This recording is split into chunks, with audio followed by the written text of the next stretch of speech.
Salam sejahtera, saudara yang kekasih di dalam nama Tuhan Yesus Kristus. Kembali kita memikirkan iman dan pendidikan.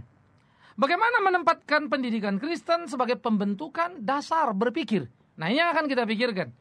Kita akan membuka Alkitab kita dari Kolose pasal yang ketiga. Kolose pasal 3 ayat 1 sampai ayat yang keempat. Demikian firman Tuhan. Karena itu, kalau kamu dibangkitkan bersama dengan Kristus, carilah perkara yang di atas, di mana Kristus ada, duduk di sebelah kanan Allah. Pikirkanlah perkara yang di atas, bukan yang di bumi, sebab kamu telah mati dan hidupmu tersembunyi bersama dengan Kristus di dalam Allah.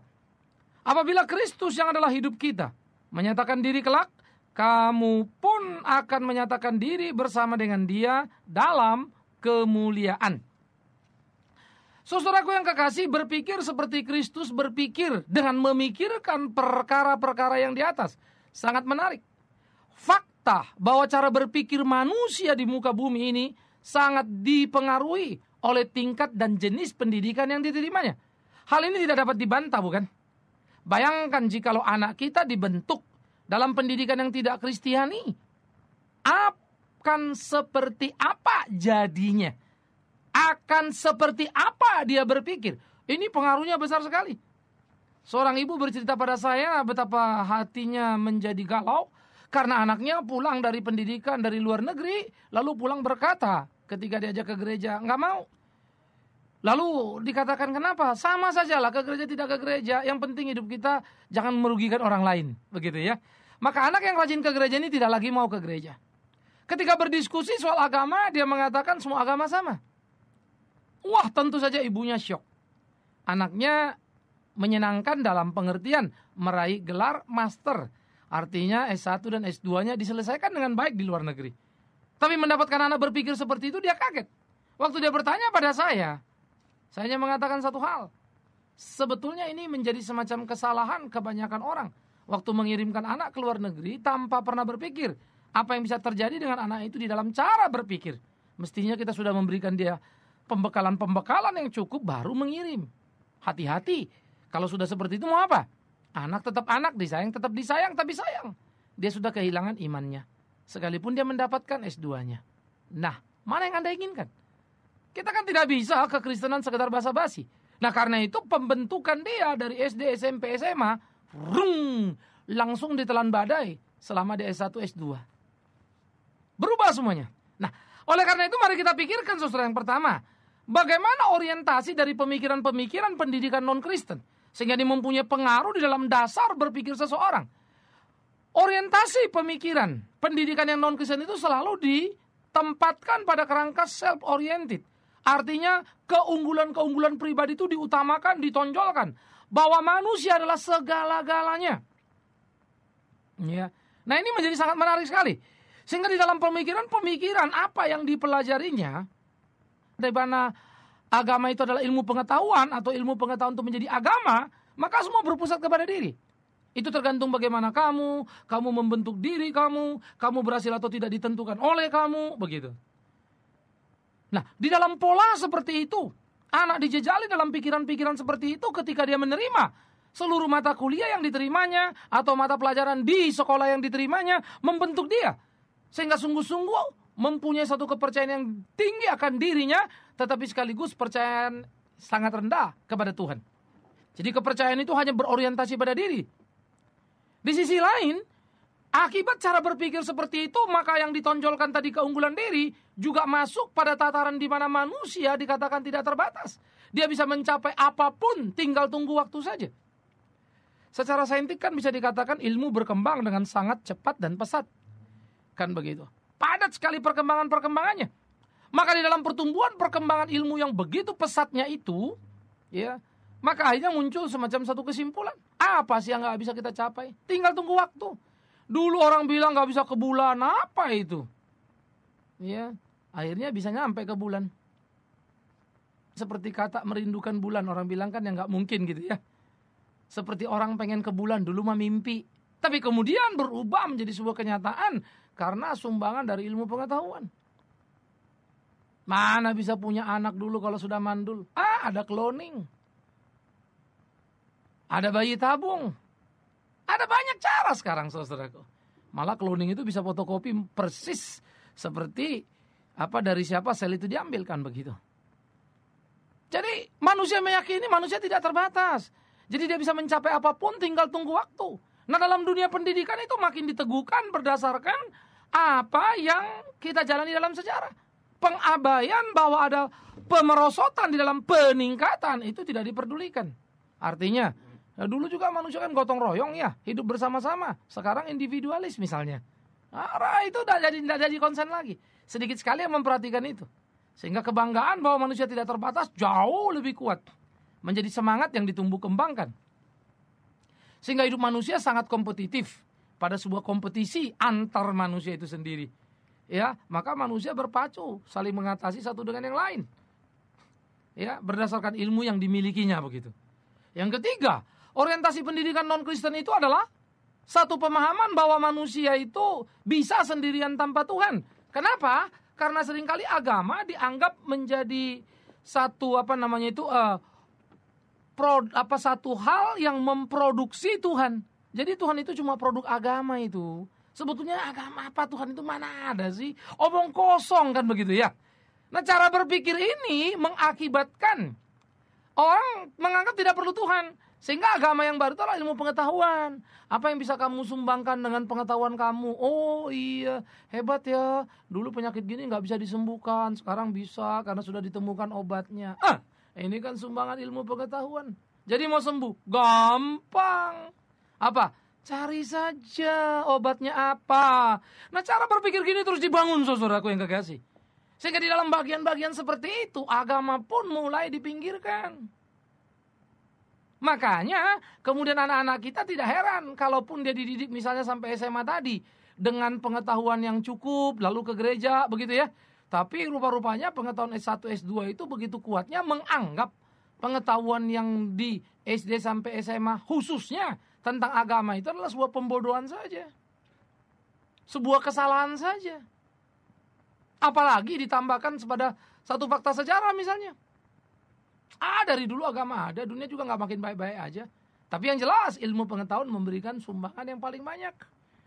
Ayo, kendaraan yang kita pakai itu apa? Hasil teknologi, kan gitu. Hidup sehat itu apa? Hasil teknologi dan seterusnya. Sehingga betul-betul manusia itu semakin menyingkirkan Tuhan karena berdasarkan fakta-fakta yang mereka temukan di mana mereka bisa menciptakan berbagai hal yang mempermudah hidup manusia.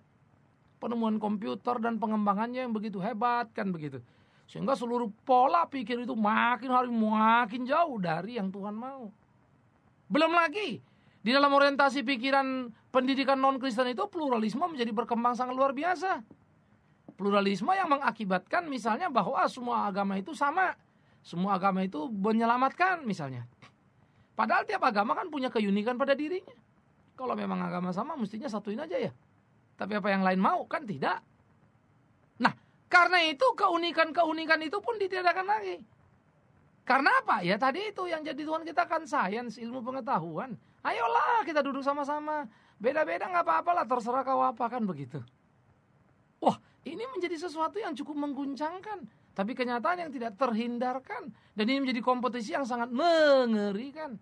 Karena itu saudara yang kekasih, perlu untuk kita pikirkan bersama-sama bagaimana seluruh ini menghantam sendi-sendi kehidupan kekristenan. Di mananya orang Kristen menghadapi ancaman-ancaman yang cukup mengerikan. Ancaman-ancaman yang cukup menakutkan. Karena pendidikan yang tidak lagi berbasiskan iman Kristen semakin hari semakin kuat. Barat sudah meninggalkan kekristenan dalam pendidikannya. Sehingga sekolah-sekolah itu dosennya boleh Kristen. Mahasiswa Kristen. Ornamen-ornamen yang di sekolah itu banyak yang Kristen. Ikon-ikon Kristen begitu ya.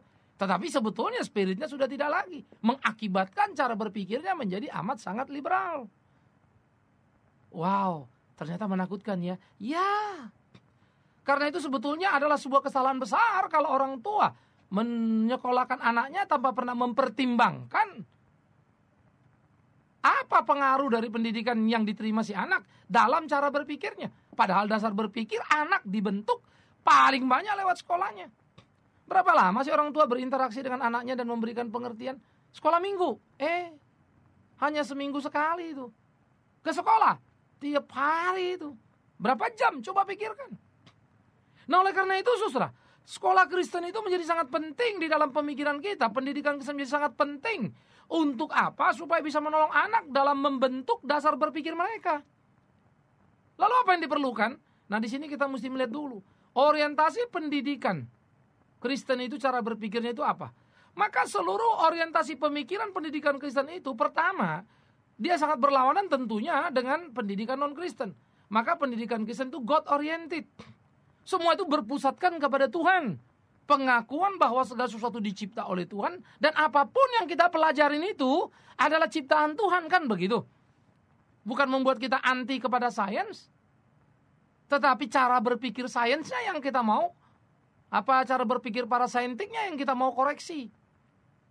Bahwa apa yang kita temukan ini, entah itu mobil, entah itu apapun, jangan lupa. Itu pun kasih karunia kemurahan Tuhan yang menjadikan kita manusia penguasa alam semesta. Kan gitu. Nah, di tengah-tengah seperti itulah kita membangun satu paham yang kuat, satu dasar berpikir yang kuat bagi setiap anak. Dan ini akan berpengaruh pada tiap tindakan yang mereka ambil, saudara. Ya. Yang kedua, perlu dipikirkan dan diajarkan bahwa manusia itu sangat terbatas. Dia cuma ciptaan, dia bukan pencipta. Sebagai ciptaan dia perlu untuk terus digarap. Sebagai ciptaan dia perlu ditumbuh kembangkan. Sebagai ciptaan dia perlu diingatkan. Sehingga dengan demikian saudara, di dalam seluruh keterbatasan, ya, manusia itu sadar dan tahu menempatkan dirinya. Sehingga di dalam seluruh keterbatasan, manusia itu bisa mencipta hal-hal yang penting di dalam hidupnya. Di dalam seluruh keterbatasannya, manusia itu menjadi bijaksana. Kan begitu. Oh, saya ini terbatas. Apapun yang saya tahu itu kasih karunia dia.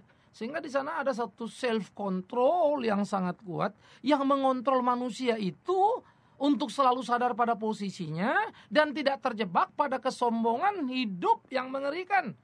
Sehingga dia bisa mengatakan manusia tidak bisa sendiri tanpa Tuhan, bukan sebaliknya. Nah, kalau manusia tidak bisa sendiri tanpa Tuhan, nah ini akan menumbuh kembangkan kesadaran bagus. Sehingga dengan demikian di dalam kesadaran perlu Tuhan, manusia terus menaruh pengharapan dan kebergantungannya kepada Tuhan. Sehingga dengan demikian dia boleh hidup seperti apa yang Tuhan kehendaki. Menarik kan? Nah, jadi manusia harus dibawa pada kesadaran itu. Mana kita bisa hidup sendiri tanpa Tuhan? Sehingga apapun yang dikerjakan manusia harus bertanggung jawab pada ketetapan-ketetapan Tuhan. Iya kan? Nah di sini cara berpikirnya itu selalu mengarah kepada God oriented, menyadari diri yang terbatas, lalu menempatkan diri sebagai ciptaan yang membutuhkan sang penciptanya. Nah di sini kemudian dia akan menemukan saudara bahwa ternyata memang agama-agama itu unik pada dirinya. Dan sebagai orang Kristen dia tekun dan terikat kuat kepada Kristus Tuhannya. Sehingga ibadah minggu lepas minggu bagi dia adalah sebuah kehidupan yang tidak boleh diabaikan. Karena tidak melakukan itu sama dengan sudah menghadapi sebuah kematian di dalam kehidupan spiritual. Kan begitu. Sehingga itu menjadi kebutuhan. Cara berpikirnya jadi lain. Sehingga dia melihat hari Minggu, hari ibadah, dia melihat doa itu, cara berpikir dia lain. Dia tidak menganggap ini buang-buang waktu. Dia akan menganggap ini sebagai sesuatu yang serius yang perlu dikerjakan. Di samping tentu dia juga berpikir akan sangat serius. Dalam kerangka bukan mau menggapai tingkat tertinggi yang bisa digapai manusia. Di dalam kesadaran manusia tidak terbatas, tetapi sebaliknya. Di dalam kerangka dia ingin memuliakan Tuhan, gitu kan. Lewat apa yang dia punya. Nah, cara berpikir perlu kan. Nah, oleh karena itu, bagaimana kita bisa melihat pengaruh besar dari pendidikan yang membentuk cara berpikir, yang bisa memberikan pengharapan, tetapi pada sisi yang lain kalau salah, bisa menciptakan malapetaka yang tidak terelakkan. Nah, gimana ya kalau manusia hidup tanpa Tuhan? Wah, kalau dia kuat dan berkuasa, menindas pun sah-sah saja. Itu yang dipikirkan komunis kan. Karena bagi mereka kebenaran adalah apa yang baik buat partai atau organisasi ini. Yang jelek buat partai itulah dosa, kira-kira begitu kalau mau pakai istilah dosa. Cara berpikirnya ya memang itu, karena mereka sudah dibentuk pada cara berpikir yang ateisme. Tidak ada Tuhan, kan begitu. Saudara bisa melihat. Saudaraku sebagai orang tua, kita bertanggung jawab terhadap pendidikan anak kita. Karena itu kita mesti memikirkan bagaimana pendidikan Kristen yang bisa dipertanggungjawabkan. Yang bisa memberi mereka basis untuk berpikir dengan cara yang baik. Sekalipun mungkin banyak orang mengeluh, aduh, sekolah Kristen mahal begitu ya. Nah, ini satu hal lagi yang perlu memang kita pikirkan sama-sama solusinya. Ya. Tapi kita mau berkata jangan sampai masuk anak kita ke pendidikan di mana pendidikan itu bernuansa ateis. Wah, gawat kita nanti. Cara berpikir anak itu akan lari sudah karu-karuan. Nah, sehingga di sini sekolah memainkan peran yang sangat luar biasa di dalam pembentukan berpikir. Ya. Jadi yang pertama, dengan pelajaran-pelajaran yang diterima, itu akan membentuk pola pikir anak. Jadi saudara, yang namanya sekolah itu bukan sekedar ilmu pengetahuannya tambah. Kemarin anak saya nggak ngerti loh Pak, berhitung-berhitung sekarang pinter. Bukan itu aja. Kalau dia sudah pinter berhitung, apa yang ada dalam otaknya? Terima kasih Tuhan. Atau dia bilang, ternyata aku hebat ya. Aku tidak perlu Tuhan. Nah, apa yang didapatnya dari yang pinter itu? Itu mesti jadi masuk matematik kita, masuk perhitungan kita. Sama seperti saya katakan tadi, dalam contoh, ibu itu sedih sekali. Memang anaknya bisa menyelesaikan S1, S2-nya dengan baik. Tetapi dia kehilangan imannya. Karena dia menemukan cara berpikir yang berlawanan dengan apa yang diyakini selama ini. Dan keyakinan itu dianggapnya sampah. Salah. Tragis loh. Jadi dia membentuk sebuah pola pikir. Pengaruhnya besar sekali. Jangan bermain-main dengan pendidikan anak. Loh Pak, gimana dong kalau saya anak saya sekolah itu terbatas sekali, yang ada dekat rumah cuma itu. Oke.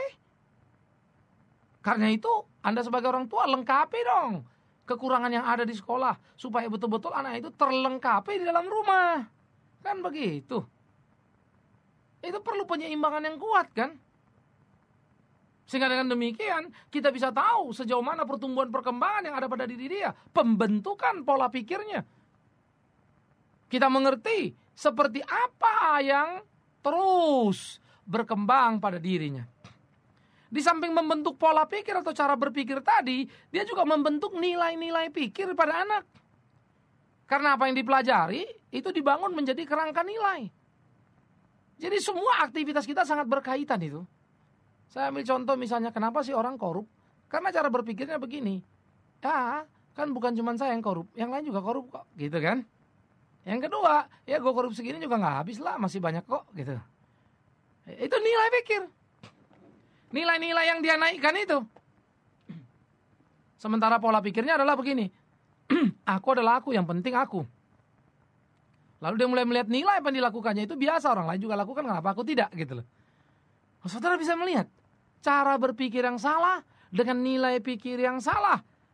Ya, dan lainnya apa? Itu membentuk sebuah keberanian berpikir untuk memikirkan yang salah. Sebaliknya, kalau sekolah pendidikan itu berbasiskan iman Kristen yang benar, maka dia akan membentuk pola pikir anak yang benar. Dengan pola pikir yang benar, anak akan berkata, saya tidak boleh menjadi kerugian bagi orang lain, karena hidup saya bukan hanya untuk saya. Kan begitu? Sehingga nilai-nilai pikir yang dia pakai adalah, apakah yang dia lakukan ini menyenangkan Tuhan apa tidak? Dan dengan demikian, dia berani berpikir hal-hal yang menyenangkan Tuhan. Dia berani berpikir melakukan hal-hal yang benar. Sekalipun mungkin dia akan mengalami hambatan di tengah-tengah kehidupan. Tapi dia akan maju. Karena sudah terbentuk satu pola dan nilai pikir yang bagus. Sehingga di dalam keberanian berpikir akan kebenaran, membuat dia menjadi berani di dalam kehidupannya. Nah, soal bertindak nanti akan kita pikirkan. Bagaimana pendidikan iman Kristen membuat seseorang itu berani bertindak di dalam moral yang benar. Moral yang tepat begitu ya. Nah, kita kembali dulu ke bagian ini. Jadi, pola pikir, nilai pikir, dan keberanian berpikir pada anak dipengaruhi, diwarnai oleh pendidikan yang diterimanya. Jadi, hati-hati dengan pendidikan anakmu. Jangan anggap remeh. Jangan tidak memperhatikan. Terlalu banyak orang tua sekedar mendengar satu sekolah top, langsung taruh anaknya di situ. Nggak mau peduli dia. Di situ mengutamakan pembentukan iman apa tidak. Pokoknya kan saya mau bayar, gengsi anak sekolah. Kadang-kadang kita tanpa sadar bukan menolong tapi merusak anak kita. Saya percaya nggak ada satu orang pun bermaksud ingin merusak anaknya. Tetapi seperti yang saya katakan tadi, tanpa sadar kita sudah melakukannya. Tragis ya. Mau bagaimana kita ini saudaraku? Nah, karena itu perlu satu ketegasan sikap di dalam hidup kita supaya kita tidak terperangkap pada jebakan-jebakan kesalahan yang akhirnya membunuh kita sendiri.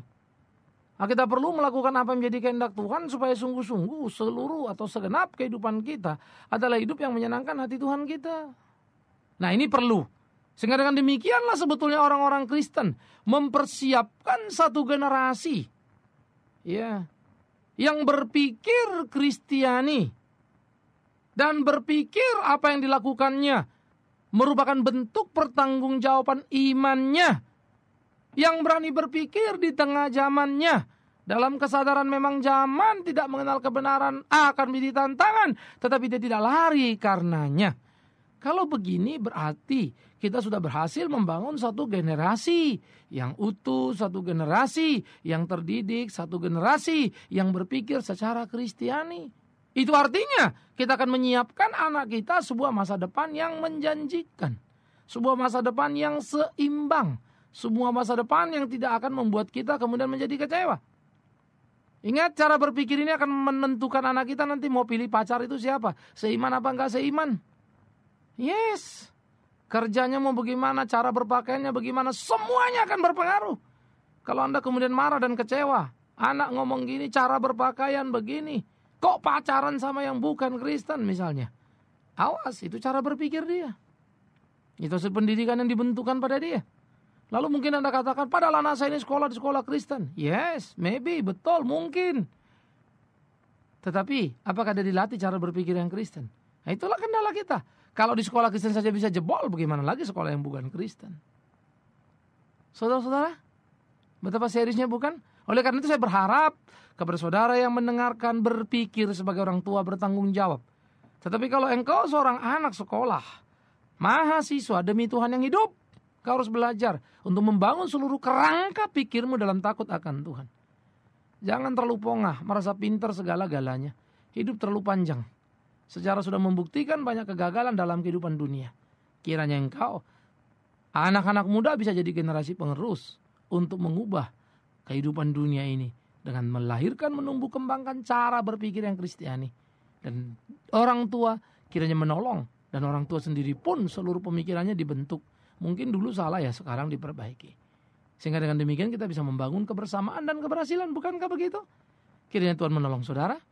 Tuhan memampukan saudara untuk mengkoreksi diri, memperbaiki kegagalan yang lama, dan anak-anak mempersiapkan ke depan untuk menjadi laskar tangguh generasi penerus yang qualified, yang berani berpikir, mampu berpikir, dan luar biasa berpikir.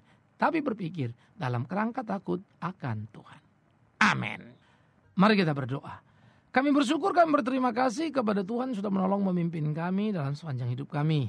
Ya Tuhan, hari ini kami berdoa, Tuhan kuatkan kami, Tuhan mampukan kami, khususnya sebagai orang tua, dalam memberikan pilihan-pilihan tepat bagi anak-anak kami soal studi yang akan membentuk dasar berpikirnya. Sebagai generasi muda, Tuhan tolong Tuhan pimpin kami dengan apa yang ada, supaya kami mengkoreksi diri, memperbaiki diri, sehingga kami boleh menggapai masa depan yang bisa dipertanggungjawabkan. Ya Tuhan, sebagai gerejamu kami sadar tidak mudah untuk ini, karena itu ingatkanlah, dalam membangun sekolah-sekolah Kristen kiranya dasar berpikir Kristen itu ditanamkan dengan utuh dan bertanggung jawab. Tak sekedar mengikuti mode dan akhirnya kami terjebak pada arah yang salah. Di dalam nama Tuhan Yesus Kristus, Tuhan kiranya menolong sekolah-sekolah untuk bertumbuh jadi sekolah Kristen yang sungguh. Amin.